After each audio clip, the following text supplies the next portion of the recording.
Aumento delle sanzioni fra il 133 e il 266% e di contro calo drastico degli incidenti sulle piste da sci riconducibili a scontri tra utenti. L'analisi dei carabinieri della compagnia di Cortina d'Ampezzo a conclusione della stagione invernale nei comprensori di competenza Faloria Cristallo a Cortina, Arabba e Alleghe. Noi da quest'anno abbiamo iniziato a fornire dei dati relativi, ovvero non comunichiamo più semplicemente il numero degli scontri così come un dato sterile, ma abbiamo iniziato a vedere questo fenomeno che all'aumentare delle sanzioni fatte nei confronti degli sciatori imprudenti diminuivano gli incidenti da scontro e questo per noi è il vero obiettivo per il nostro servizio di vigilanza che poi secondariamente è anche un servizio di soccorso. Significativa la diminuzione del totale degli interventi per incidenti, meno 15% a Cortina, meno 22,5% ad Arabba.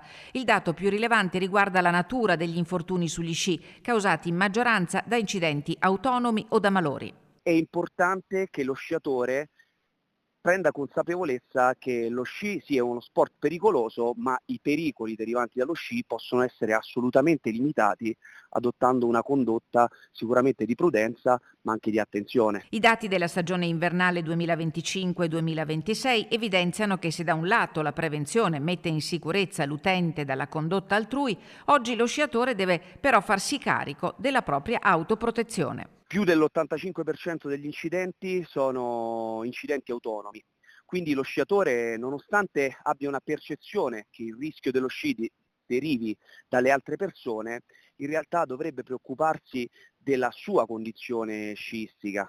E quindi ecco, noi consigliamo vivamente a tutti gli sciatori di fare un atto di prudenza e di adeguare la loro attività alle proprie capacità, anche perché l'attrezzatura di oggi sicuramente consente di approcciarsi allo sci anche al di sopra delle proprie possibilità.